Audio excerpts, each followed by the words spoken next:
Hello friends, welcome to my channel Rio. In search of wisdom, Paramahansa Yogananda's journey to the Himalayas. As the first streaks of dawn penetrated the fissures of my dark room, I set out for Ranbajpur. Crossing rough paddy fields, I walked slowly over sickled stumps of the prickly plant and mounds of dried clay, and occasionally met a peasant who informed me invariably that my destination was only a crosa, that is 2 miles away. In 6 hours, the sun traveled victoriously from horizon to meridian, but I began to feel that I would ever be distant from Ranbajpur by 1 crosa. At mid-afternoon, my world was still an endless paddy field. Heat pouring from the avoidless sky was bringing me to near collapse. A man approached at leisurely pace. I hardly dared utter my usual question. The stranger halted beside me. He was physically unimpressive, save for an extraordinary pair of piercing dark eyes. He started saying, "I was planning to leave Ranbajpur, but your purpose was good, so I awaited you." He shook his finger in my astounded face. "Aren't you clever to think that unannounced you would pounce on me? That Professor Bihari had no right to give you my address. Considering that introduction of myself would be mere verbosity in the presence of this master, I stood speechless, somewhat hurt at my reception. His next remark was abruptly put. "Tell me, where do you think God is?" "Why, He is within me, everywhere." I doubtless looked as bewildered as I felt. "All pervading, right?" the saint chuckled. "Then why, young sir, did you fail to bow before the infinite in the stone symbol at Tarkeshwar temple yesterday?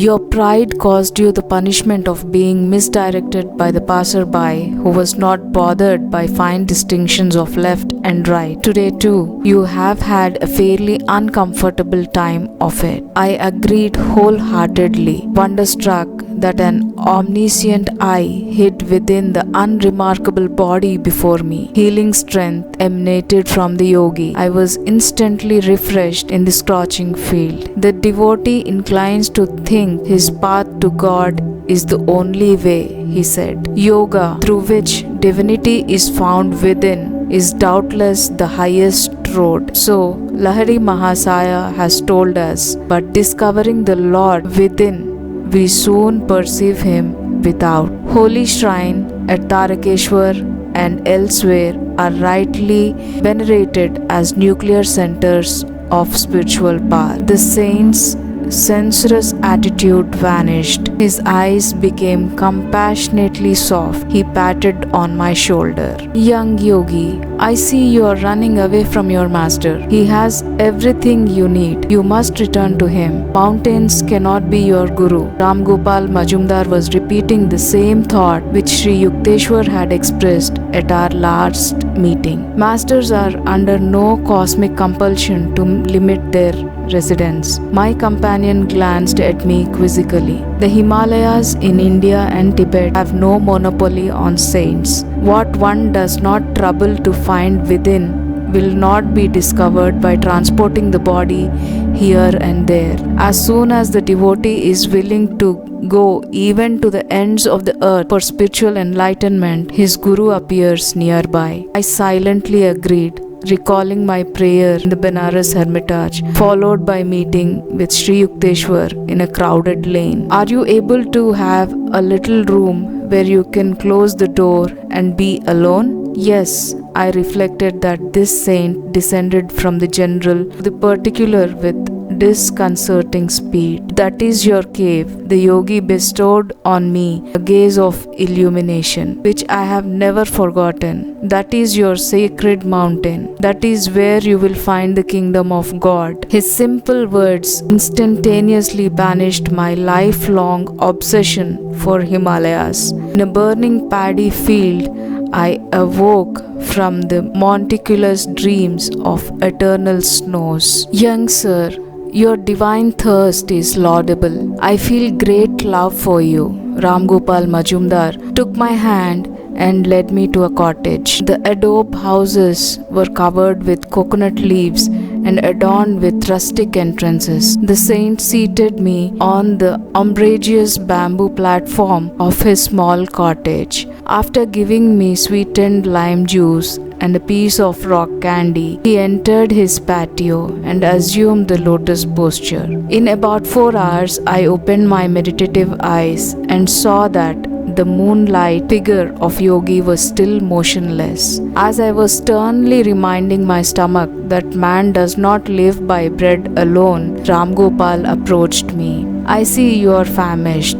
Food will be ready soon. A fire was kindled under a clay oven on the patio. Rice and dal were quickly served on large banana leaves. My host courteously refused my aid in all cooking chores. The guest is God. A Hindu proverb has commanded devout observance from the time immemorial. In my later world travels, I was charmed to see that a similar respect for visitors is manifested in rural sections of many countries. City dweller finds the keen edge of hospitality blunted by superabundance of strange faces. The marts of men seemed remotely dim as I squatted by the yogi in the isolation of the tiny jungle village. The cottage room was mysterious with a mellow light. Ram Gopal arranged some torn blankets on the floor for my bed and seated himself on a straw mat. Overwhelmed by his spiritual magnetism, I ventured a request. Sir, why don't you grant me a samadhi? Dear one, I would be glad to convey the divine contact, but it is not my place to do so.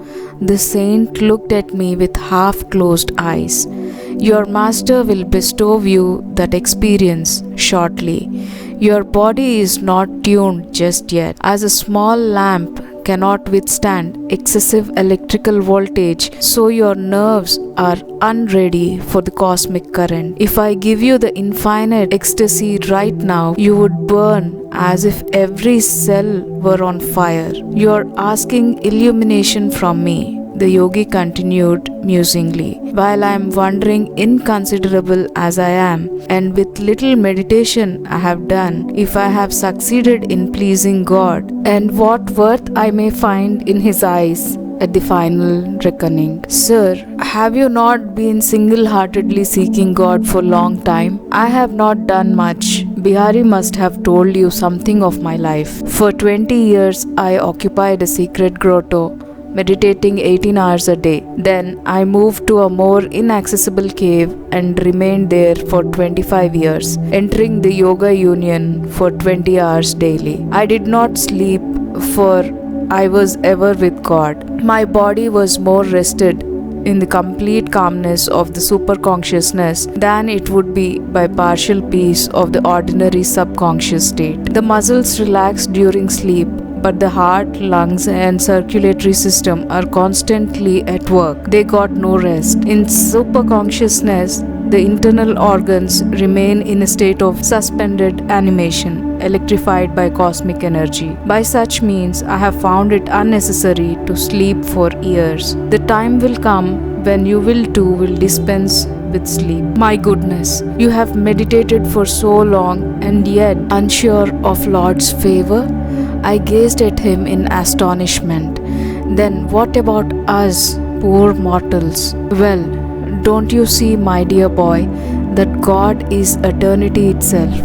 To assume that one can fully know Him by 45 years of meditation is rather a preposterous expectation. Babaji assures us, however, that even a little meditation saves one from the dire fear of death and after-death states. Do not fix your spiritual idol on small mountain, but pitch it to the star of unqualified divine attainment. If you work hard, you will get there. Enthralled by the prospect, I asked him for further enlightening words. He related a wondrous story of his first meeting with Lahari Mahasaya's guru, Babaji. Around midnight, Ram Gopal fell into silence, and I lay down on my blankets. Closing my eyes, I saw flashes of lightnings. The vast space within me was a chamber of molten light. I opened my eyes and observed the same dazzling radiance. The room became a part of that infinite vault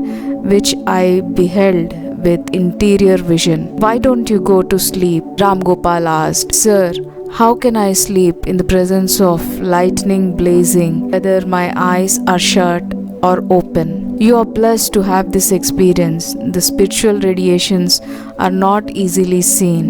The saint added a few words of affection. At dawn, Ram Gopal gave me a rock candies and said I must depart. I felt such reluctance to bid him farewell that tears coursed down my cheeks. "I will not let you go empty-handed," the yogi spoke tenderly. "I will do something for you." He smiled and looked at me steadfastly. I stood rooted to the ground, peace rushing through the mighty flood through the gates of my eyes. I was instantaneously healed of a pain in my back which had troubled me intermittently for years. Renewed, bathed in a sea of luminous joy, I wept no more. After touching the saint's feet, I sauntered into the jungle, making my way through its tropical tangle until I reached Tarakeshwar. There I made a second pilgrimage to the famous shrine and prostrated myself fully before the Shivalinga. The true spiritual enlightenment can be found within, and that the external world is merely a reflection of our inner state. I entrained happily an hour later for Calcutta. My travel ended not in lofty mountains but in the Himalayan presence of my master, Sri Yukteswar Giri.